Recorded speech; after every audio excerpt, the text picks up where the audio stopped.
Mm-hmm. Yes, we can hear you. You can continue. Yeah. Okay. Okay. So so we can see actually there's an area here that has Mm-hmm. yeah. There's an Yes. area below on this side here. Also on the other side also has calcifications too. And then even here. Mm-hmm. Yeah. So this are features of SEGA. All right. So the MRI image also shows let's say here that the MRI shows isointense on T1, as well as heterogeneous and hyperintense to gray matter on T2. Calcified components are hypointense. There's marked contrast enhancement with gadolinium. So next question is, what is your differential diagnosis? So for this, because the mnemonic is central MS, they are very for lesions that are around the ventricles. So, so we have choroid plexus papilloma or choroid plexus carcinoma, depending on the symptoms the patient presents. If it's more aggressive, it's likely a carcinoma.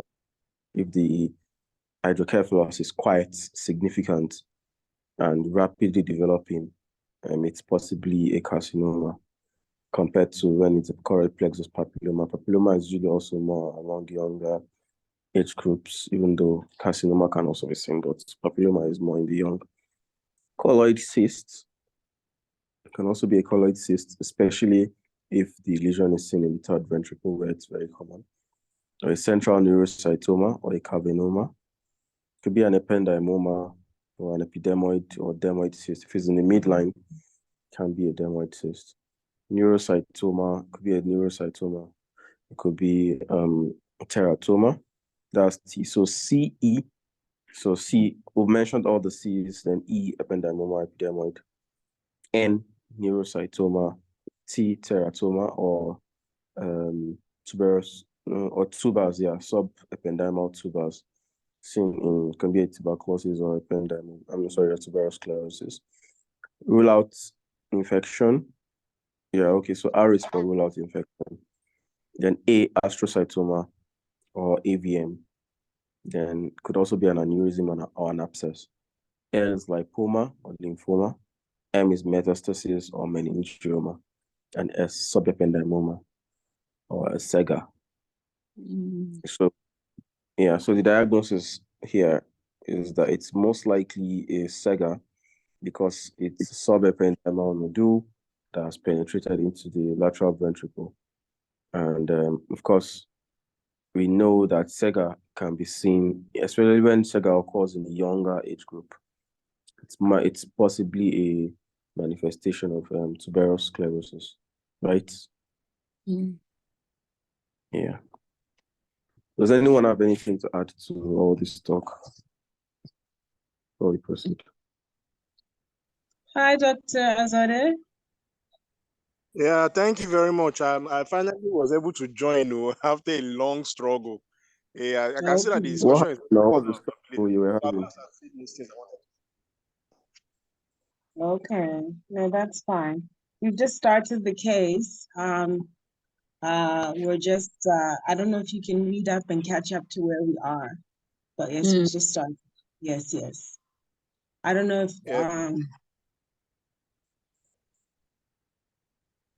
Yeah, let's go ahead. Let's go ahead. I'm following. I read it before the meeting started. Yes.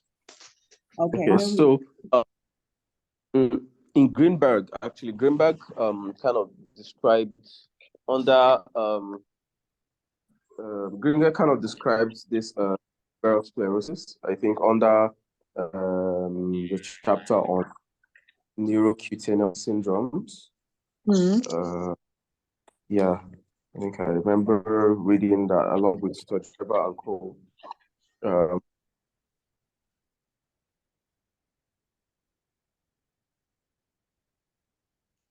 Yes, yes, I Yeah, see. that's true. Yeah, that's the chapter that has von Hippel-Lindau and the No, yeah, hemangioblastomas, yeah, and the rest. Yes, yes.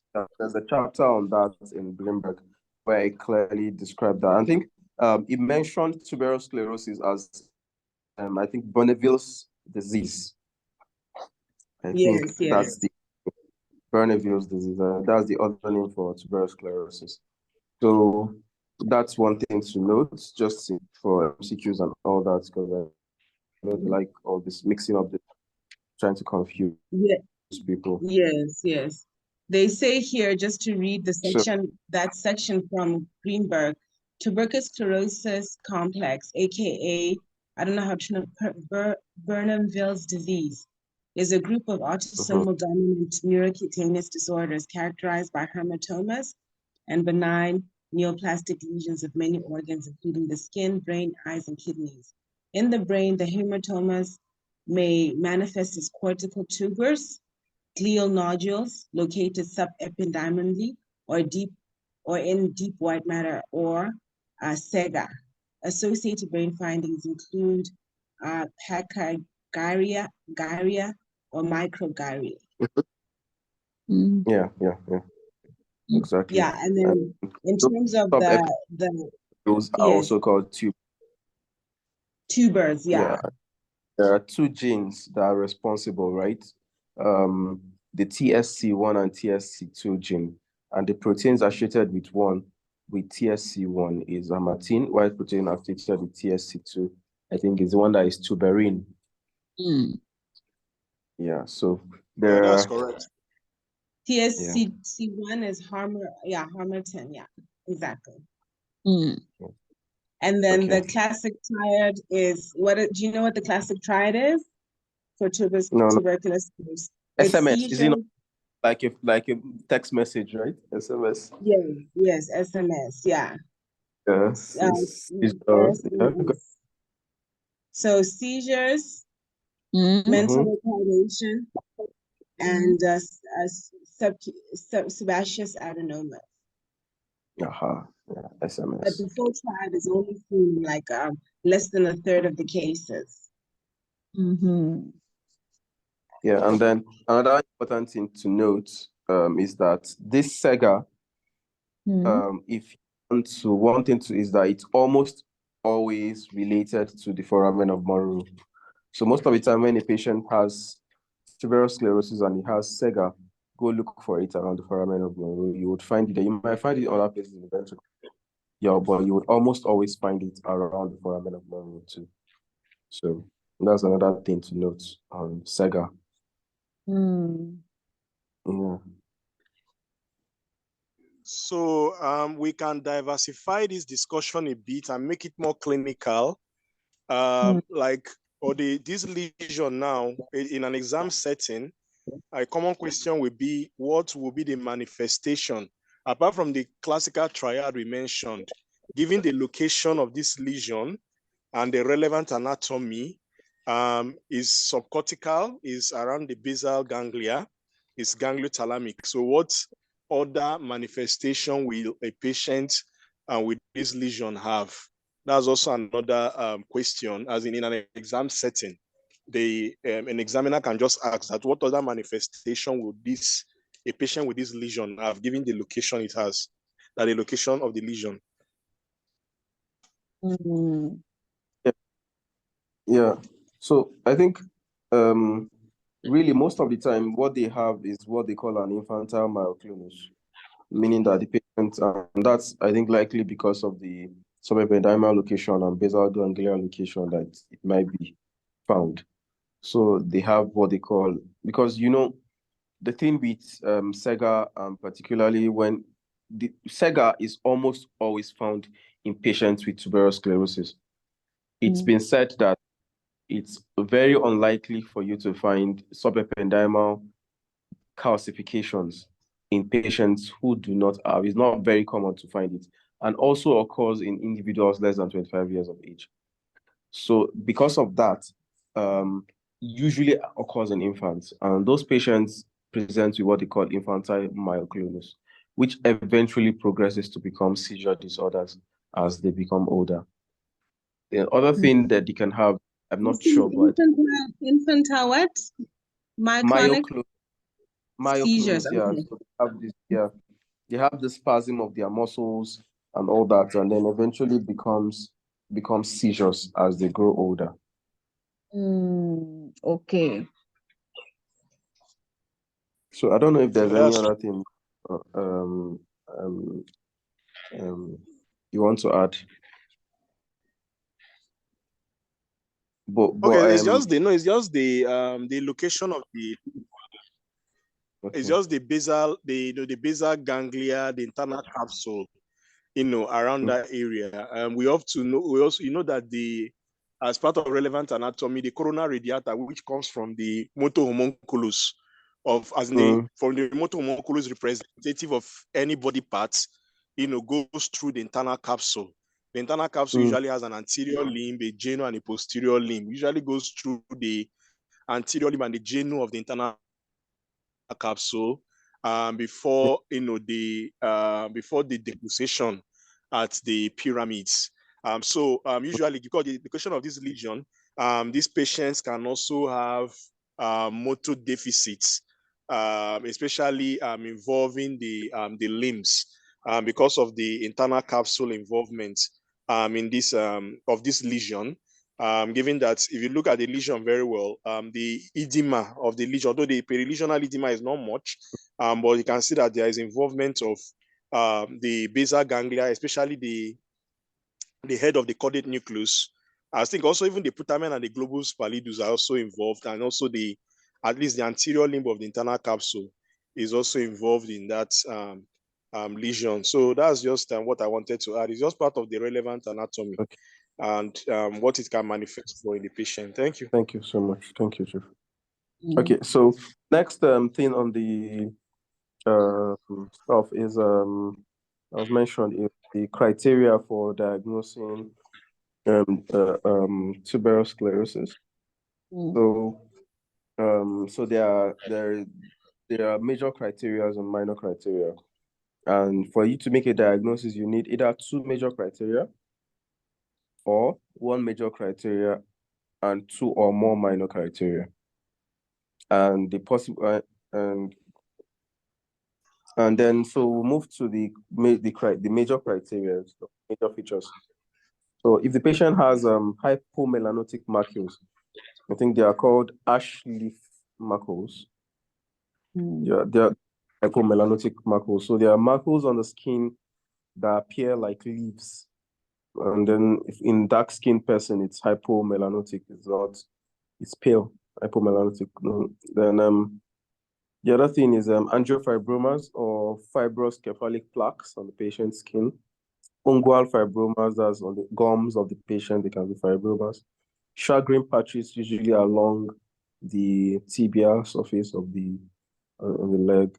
Multiple retinal hematomas, cortical dysplasia imaging, SubEpendymal nodules, SubEpendymal giant cell astrocytoma, cardiac rhabdomyomas, lymphangioliomyomatosis, or angiomyolipomas.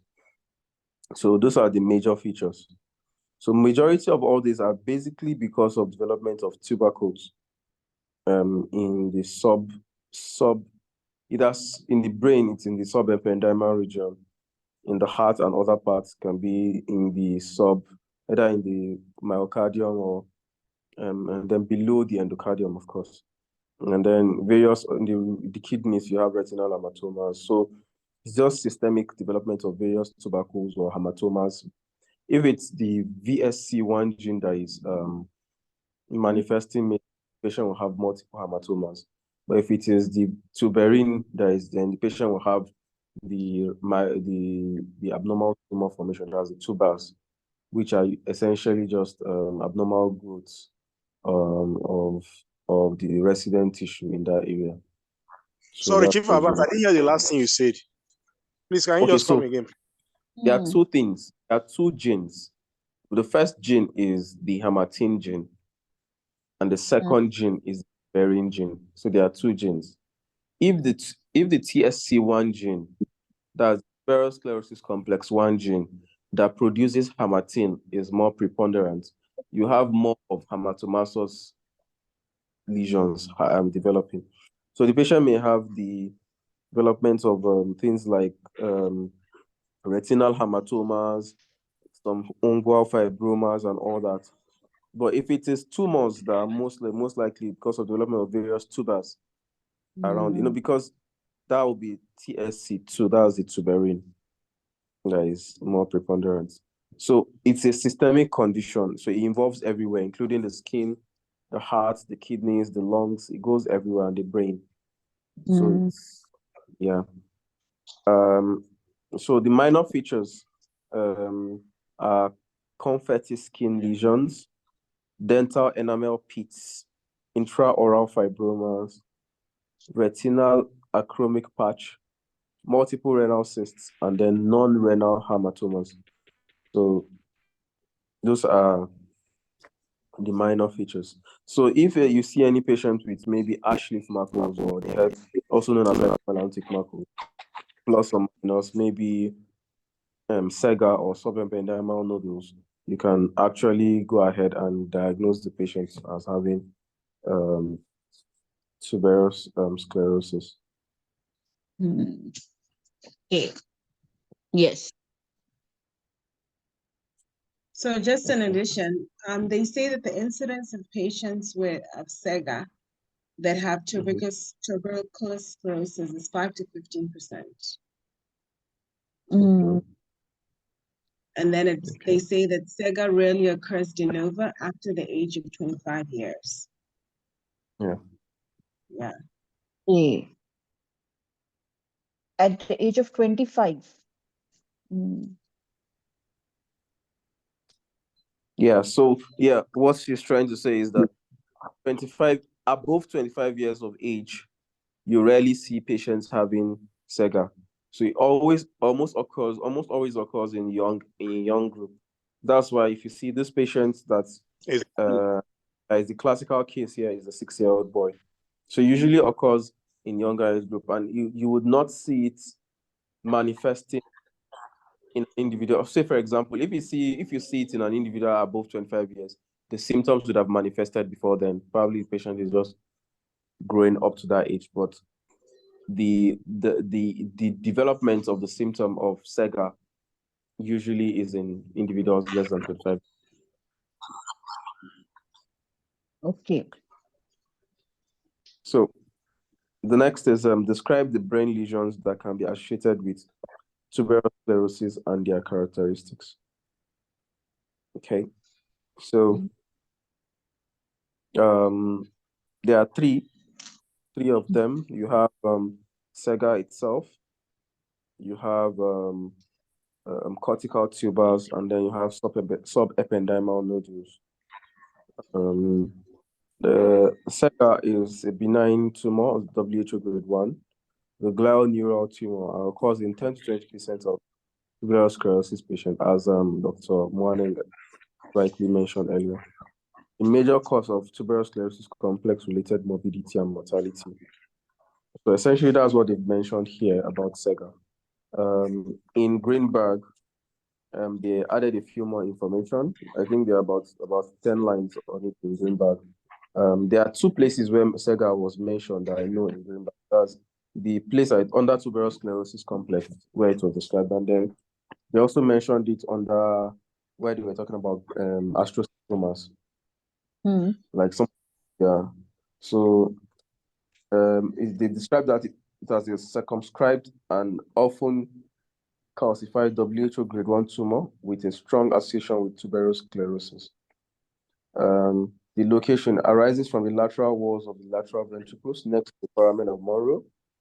And then they describe the histology. They describe it as having a wide variety of phenotypes, where there are large plump cells resembling gemistocytic astrocytes. Gemistocytic astrocytes, that's what they talked about. That's the large plump cells resembling gemistocytic astrocytes. Arrayed Sorry, in Chief Abbas, sorry for digressing. Please, I'm trying to channel this discussion to be more exam oriented. Please, and what are the differentials of this lesion in this location now About it in an earlier. exam Maybe setting? Yeah, we maybe already you read. earlier. We talked about central MS. Okay, Yeah. that's neuro. Okay, central. Is it MS. So neurocytoma? the mnemonic actually is a mnemonic. Okay. Central MS is a mnemonic for lesions that are occurring around the ventricles. So the central MS C includes choroid plexus papilloma or carcinoma, colloid cysts, and colloid cysts, central neurocytoma, and carbonoma. That's C. E, ependymoma, epidermoid/dermoid. N, neurocytoma. T, teratoma/tubers. R, rule out infection. A, astrocytoma, AVM, aneurysm, or abscess. L, lipoma, lymphoma. M, metastasis, meningioma. S, subependymoma sega. Okay, thank you very much. Thanks. Yeah, you're welcome. Okay, so the last thing is the histology. So the histological, so I was talking about the histological appearance. It's a large plum cell resembling gematocytic astrocytes arranged in fascicles. So essentially, they thought that K61 positivity is just 3%, unlike meningiomas that is very high, over 67%. All right. So that they are not usually malignant, they're usually benign, essentially. All right, so essentially that's it for subependymoma. Then the next one they talked about here is central cortical tubers. So cortical tubers are a collection of abnormal neurons and glia located in the cortex, and they are pathognomonic of tuberous sclerosis complex. They are usually stable throughout life, and they are associated with seizures and autistic spectrum disorder. It presents in 80 to 100% of patients with tuberous sclerosis complex and can be infratentorial in 25% of cases. So let's be clear. SEGA occurs in 10 to 20% of tuberous sclerosis patients, right? So let's note, although SEGA is seen in 10 to 20% of tuberous sclerosis patients, whenever you see a SEGA, it's almost they said with tuberous sclerosis. Yes, sir. You get it? So if you see a patient that has SEGA, when you check, most likely the patient has tuberous sclerosis. But only 10 to 20% of patients with tuberous sclerosis have SEGA. So that's an important thing to note. While cortical tubers, on the other hand, and subependymal nodules are seen in cortical tuber on its own is seen in 80 to 100% of patients with tuberous sclerosis complex, while subependymal nodules are seen in essentially greater than 90% of patients with tuberous sclerosis complex. So it's a clear difference. SEGA is actually a huge lesion that protrudes into the lumen. It's different from the tubers. The tubers are those calcifications we saw around the ventricles, those calcified area. But that lesion, that fleshy lesion that protruded into the ventricle, that's the SEGA itself. And cortical tubers, okay, I already talked about cortical tubers. Subependymal nodules, they are usually intraventricular calcified protrusions into the lateral ventricles. They are small, asymptomatic, and are seen in greater than 90% of patients with tuberous sclerosis complex. So I don't know, before we proceed, do we have any contributions on this? We are almost done, actually. Yes. Okay, Dr. Ali, any contribution for now?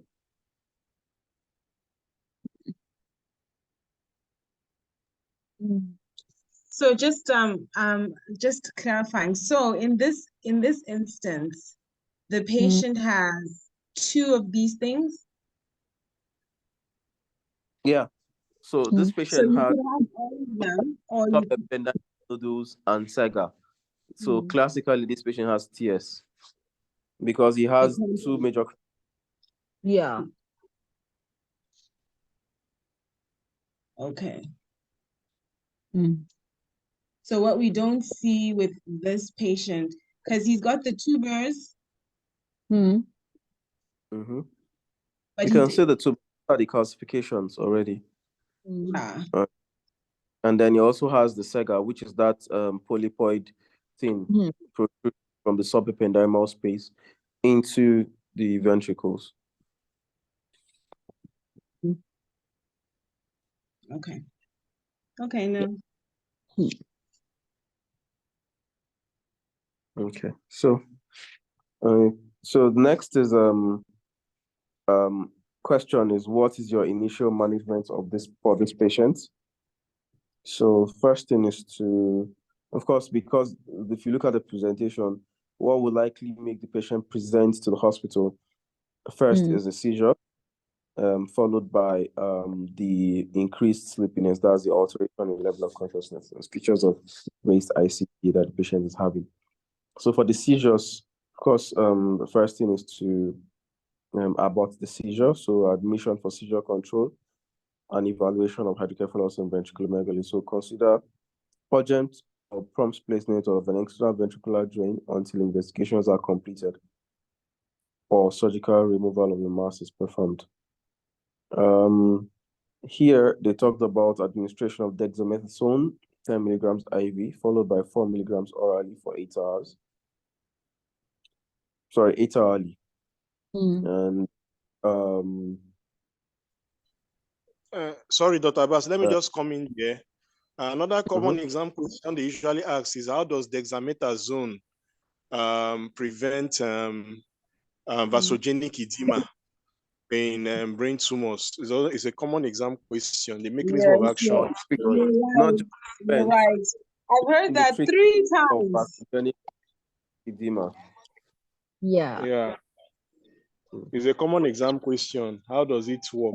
Steroids, how do they prevent the spread of vasogenic edema, elaboration of vasogenic edema in brain tumors? So I think they prevent the first step in the breakdown of arachidonic acid. I know in lipid biosynthesis, they prevent that first step of breakdown of arachidonic acid, thereby stabilizing the blood. The first thing you'll say, Dr. Mike, is that they are membrane stabilizers. Because for vasogenic edema to occur, it requires increased membrane vascular permeability, and which is associated with cell membrane permeability. So steroids are membrane stabilizers. And how do they do it? Then that's the mechanism you are now going to talk about. You can continue. I just wanted to chip that in. Yes. So they usually the membrane, usually cell membranes are made up of lipids. I've forgotten the names now. I can't really remember. Phosphatidyl and the so that the synthesis of those membrane lipids usually comes from arachidonic acid. Sorry, the breakdown of those, the arachidonic acid. Arachidonic acid is the state of those membrane lipids usually arises from arachidonic acid. So what steroids basically do is, I've forgotten the enzyme they inhibit. The first step in the conversion of arachidonic acid to membrane lipids, steroids inhibit that enzyme, thereby leading to a stabilization of the membrane and the blood-brain barrier, and a prevention of formation or spread or elaboration of vasogenic edema. I'm not so sure of the pathomechanism. Maybe I will read it and put it on the page. I will look for the source and put it on the page so I can read. And it's a common exam question. What usually happens is that most of the time, this in two things: inflammation and malignancies. what happens is that there's secretion of substance that stimulates neovascularization. That's one.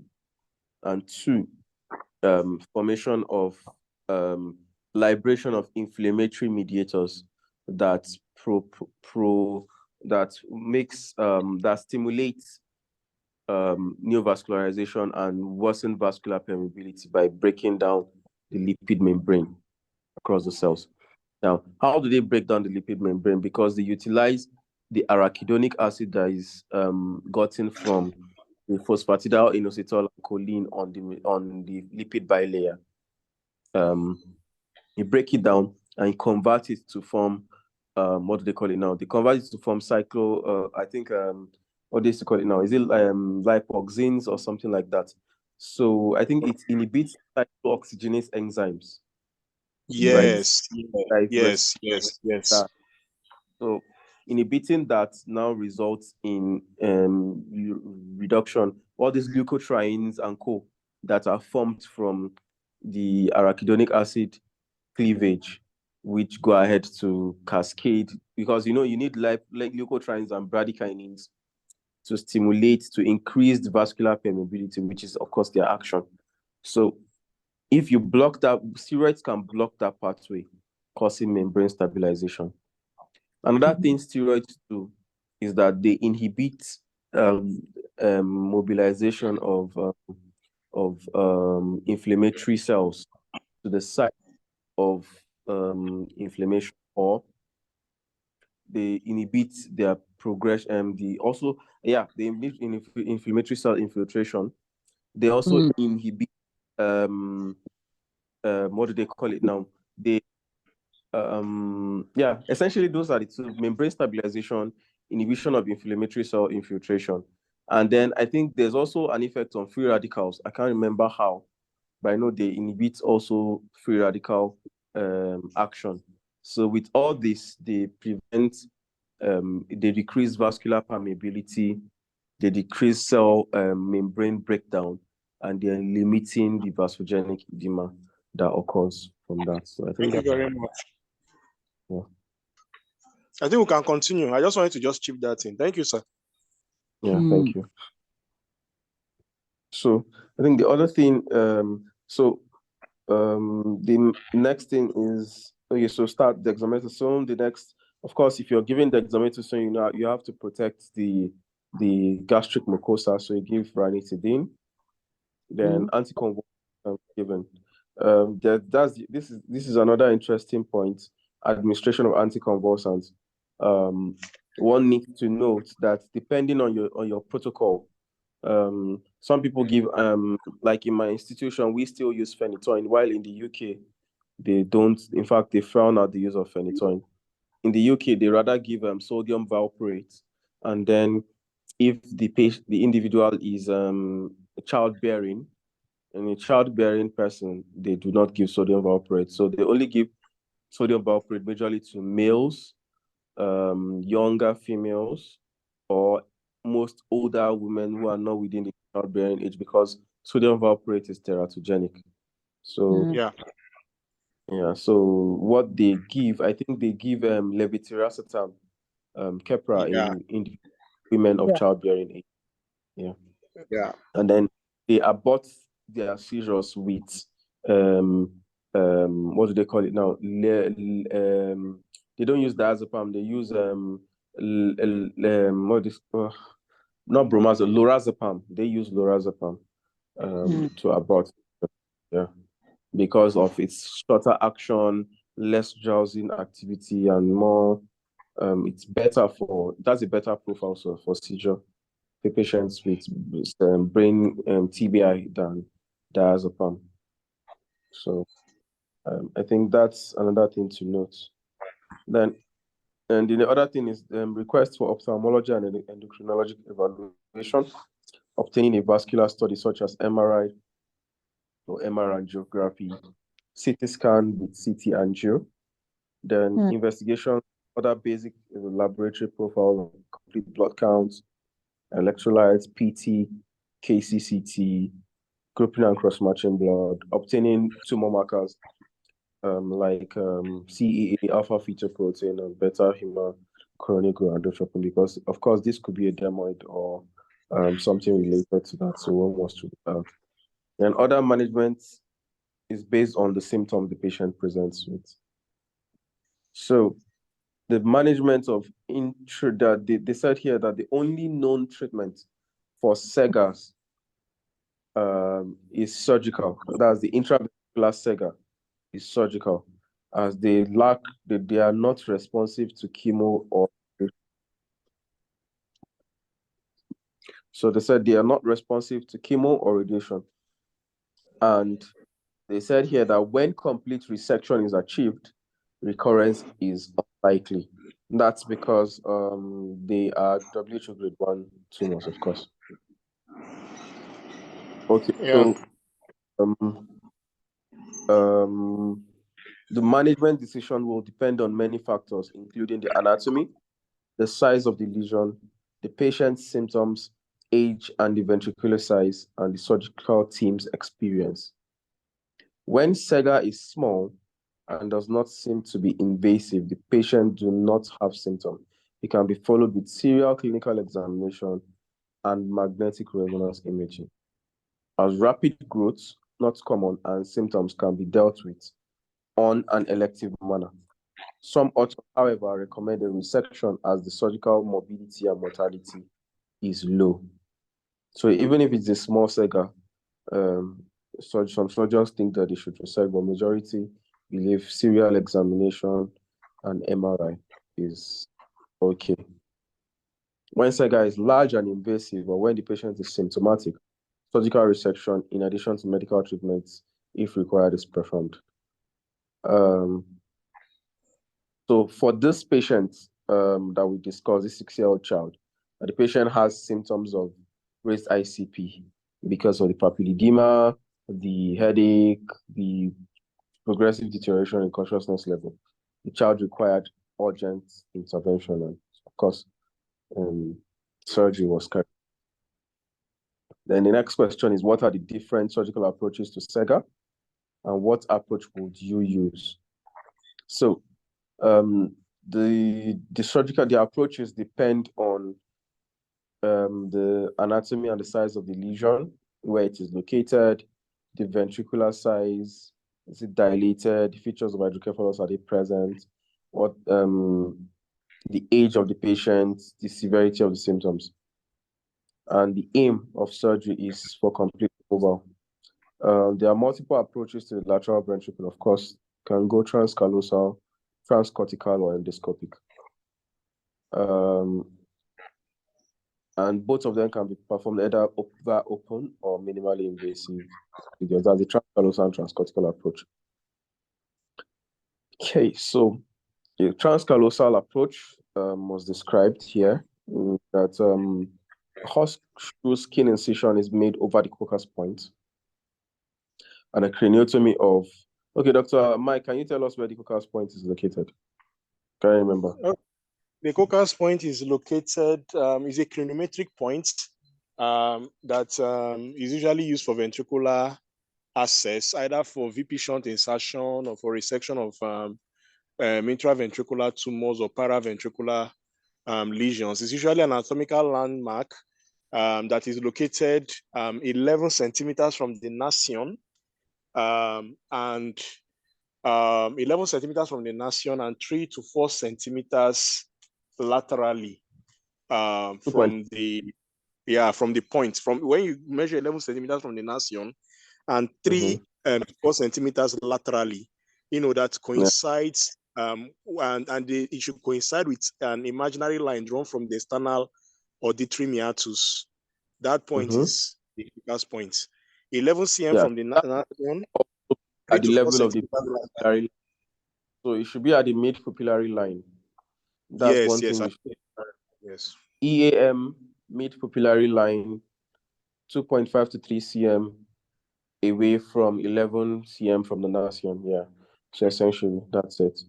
So Dr. Zadi, you said that what did we use coccus point for? And we use it for We use it for procedures that we need to have ventricular access, either to insert a VP shunt, an EVD, an interventricular catheter, or to resect, or even for endoscopic third ventriculostomy is also done through the Cooker's point. Yeah. So anything that you have to go through, to get ventricular access, if Cooker's point is one of the points, other points are the King's point, the Frazier's point, the Dandy's point. They are all craniometric points, to assess the ventricles. What part of ventricles do you access with these ones? Oh, sorry, Morning, you were talking. Go ahead, please. No, I was just adding. He mentioned 3, and I said King's point as well. Yeah. Yeah. Okay. So yes, that's a good question. What part of ventricles do you access with these points? Okay, the King's point is used to assess the temporal horn of the ventricle. Is a craniometric point that is measured 3 centimeters from the external auditory meatus and 3 centimeters posterior from that point. So it's 3, that's for King.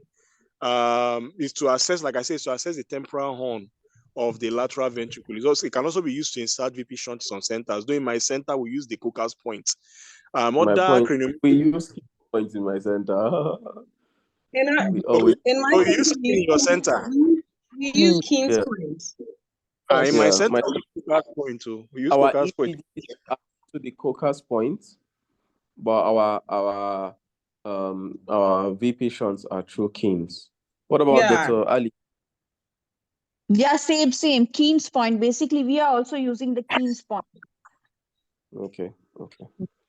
Yeah, I know even in Morocco they use King's points.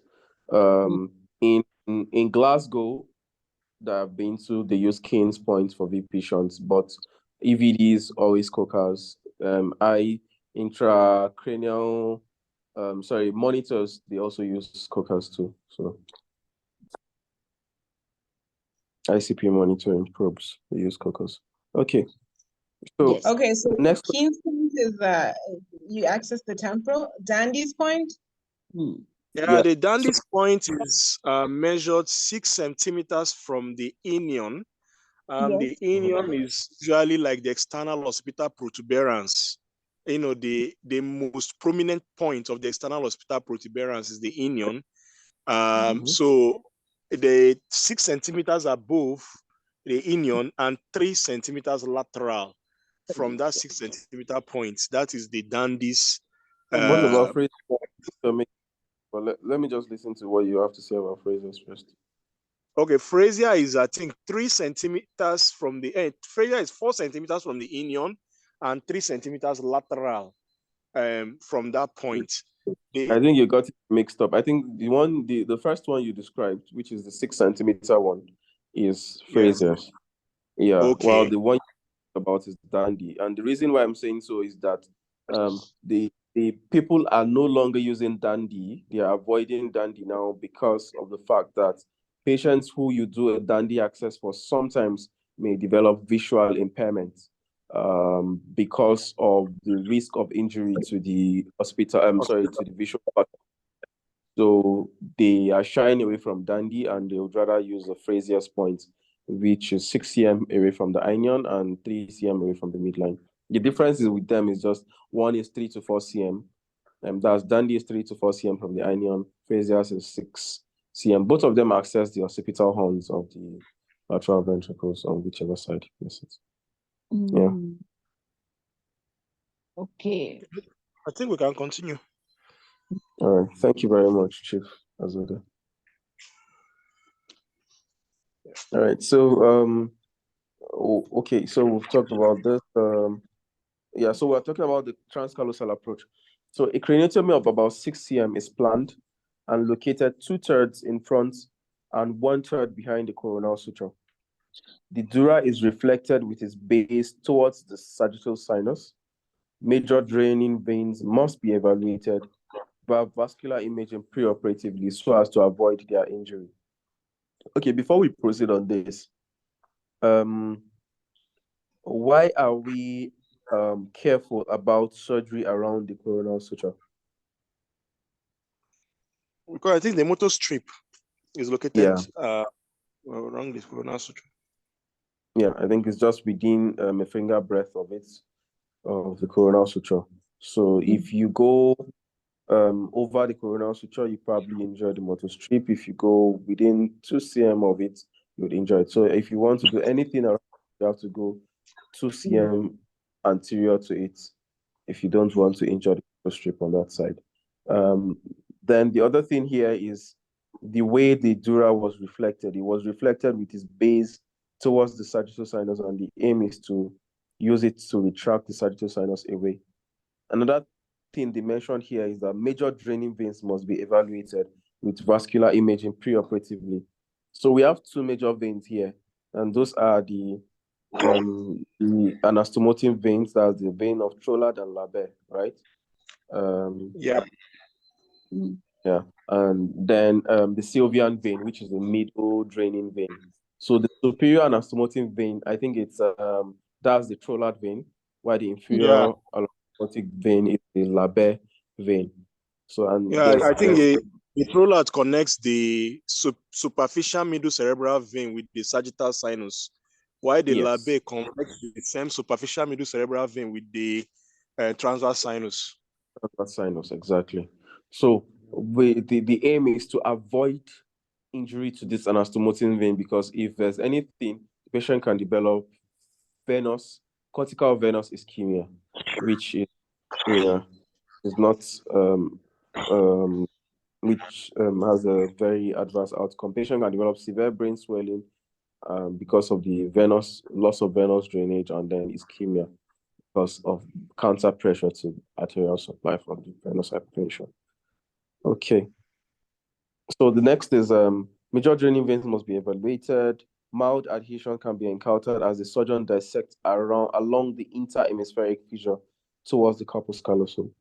Pedicallosal arteries and the glistening white surface of the corpus callosum will be appreciated after identifying the singulated gyrus.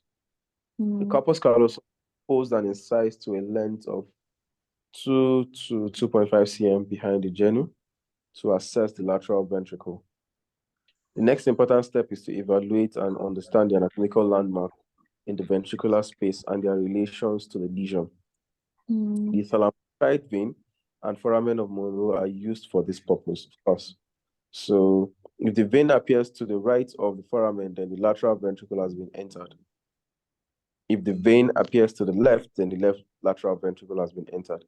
If no vein is visualized, then one should consider the possibility of a cavum septum as per imaging studies. So the cavum septum, of course, it means is a condition, is a congenital anomaly where you have a potential space developing between the 2 leaflets of the septum pellucidum, and it can be CSF filled. There are other types. There is cavum veli interpositi, and then there's cavum vergae. There are 3 of them. There is cavum septum pellucidum, cavum vergae, and then cavum veli interpositi. They are all midline abnormal cystic collection or CSF that can develop within the ventricular space. The cavum septum pellucidum is also referred to as the 5th ventricle. So sometimes if someone asks you, what is the 5th ventricle?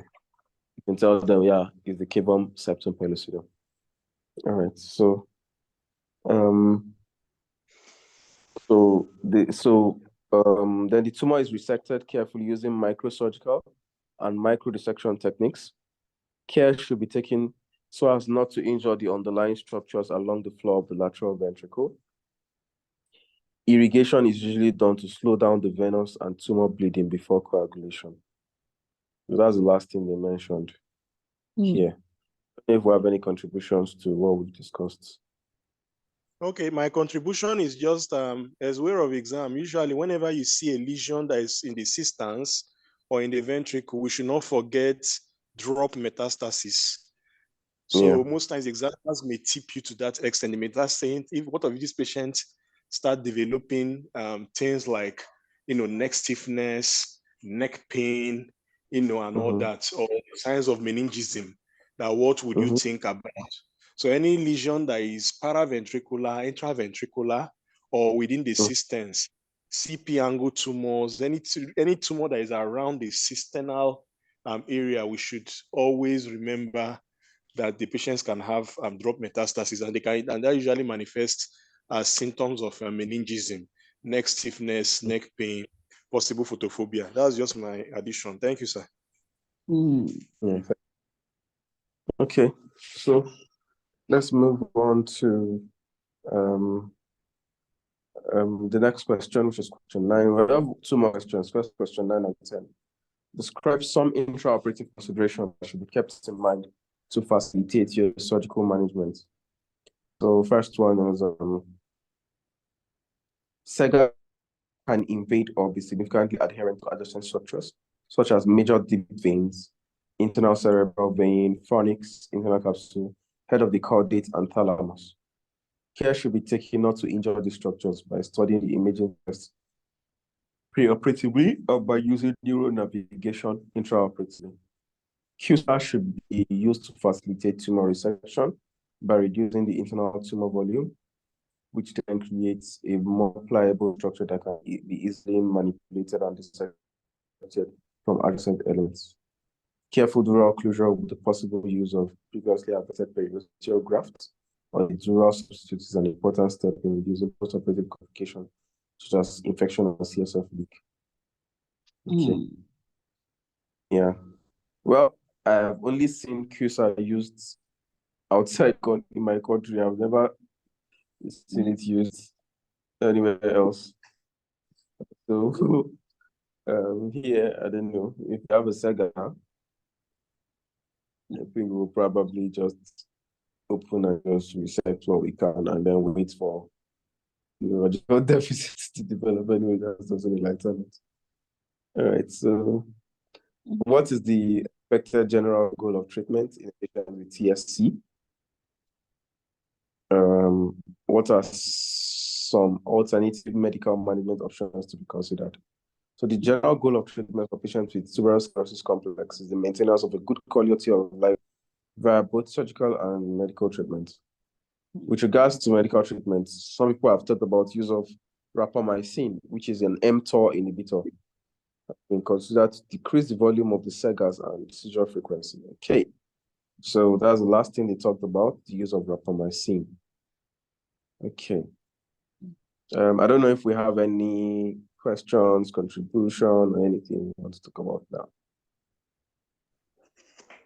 Yes. Please make them.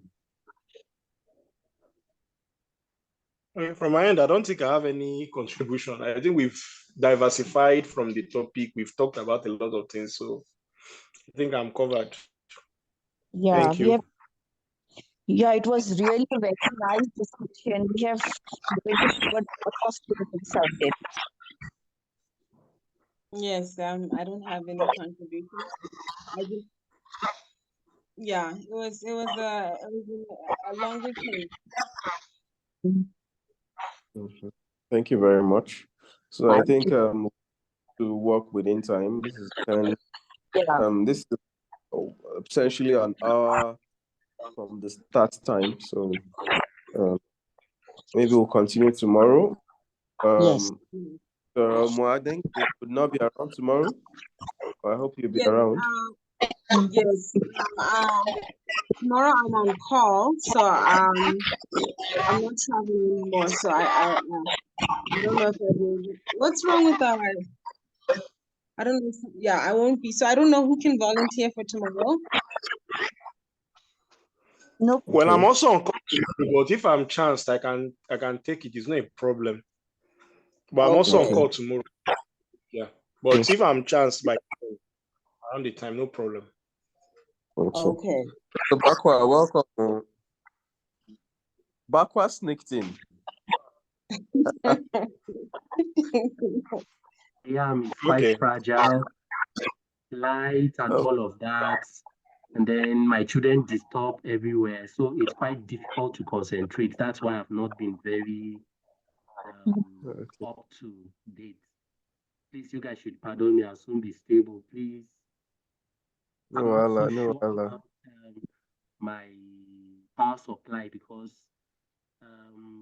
my computer doesn't reserve light for some time, so I wouldn't want to hold the group ransom when it's time and I'm not able to connect. Like today, I had to go out almost 5 times, largely because of Oh, my sorry about that. computer. But when I get all of that sorted, it will be easier for me to flow. But I just Oh, want no to ask, problem. what plan are you using? I really don't know the book, the questions you guys are asking. Is it Greenberg? Is it what book is it? Yeah, so, okay, we'll send you a link to join the other discussion group. I'm not sure if you're on the page. There's a case discussion group. So on that page, Dr. Ferros had shared the book we're using. So the book we're using is Remy Nada's Neurosurgery Case Review Question and Answers, second Oh, edition. Yeah, so we're just taking the case one after the other, one per day. We'll go through it and okay. then we'll discuss around the cases and then also use Greenberg to improve our knowledge. So anybody who is coming to present a case from the book will have to maybe read ahead and go through information from Greenberg particularly and any other book that you know or any information you can get that would help enrich the knowledge in addition to what is on Reminada so that we can then have a very robust discussion. I think that's the aim. Okay, so that's fine. I think I'll just go through. But just one last thing before we round up. King's point, you access the atrium of the ventricle, not really the temporal horn. Yeah. That dilated part where the ventricles are converging around the Yeah. trigone, that's where King's enters. Perfect. Yes, sir. Thank you very much. Thanks, guys.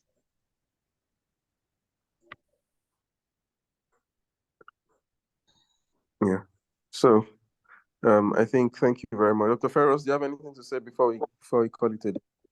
I'll drop the recording of the I think I was able to record some part of the meeting, so I would send the recording to the page when it is sent back. Yeah. That's great. I didn't hear, what did Dr. Bako say about his voice was a bit low? Yeah, so he said the King's point enters into the antrum of the lateral ventricles, not exactly at the temporal horn. Not No, not the really the antrum is temporal horn. convergence point. Yeah. The atrium or It's the more trigone. Other books call it The trigone or trigon, atrium. yeah. I've Oh, seen that question, the trigon. the Okay. yeah, convergence so of King's you gain access into the trigone basically. yeah. Okay. You know, interestingly, a few days ago, I was opportune to do a CT scan for one of the patients. Some of my colleagues shunted when we had just started learning how to shunt, and it was crazy. You know, the guys, they shunted the patient and shunted up to the level of the subarachnoid, what do you call it, the suprasellar system. It was funny. Wow. I'm telling you, they shunted the suprasellar system. Oh my God. Oh my God. For us in Coca, we probably stop at 6 centimeters from Yeah. the durotomy site. I don't know for the Yeah. King's point, how many centimeters of the ventricular catheter do you stop? If you have Because we 5 don't to do 6 of your catheter, you're okay. 5 okay, to still 6 the cm same. of your yes. Okay, 5 to 6. In fact, Okay, 5 okay. cm. To be honest with you, if you're doing a Coca's 5 cm is okay for you because by the time you get to 3 cm, you should have felt the give already. Yeah. Then you just go in, you just add maybe 2 more centimeters just for you to be able to fill your old holes in. Then I think that's okay. Thank you, everyone. Okay, thank you. Thank Thank you. you for sending the recording. I think these are good to record and stuff and use. Okay, see you guys hopefully tomorrow, if not the next day. Thank you. All right, thank you. Thank And the you. recordings are great because for the people who didn't attend, they can still join, follow the discussion. No problem. No problem. Bye. Bye. Bye, everybody. Good night. Lovely night rest. Yes. Mm.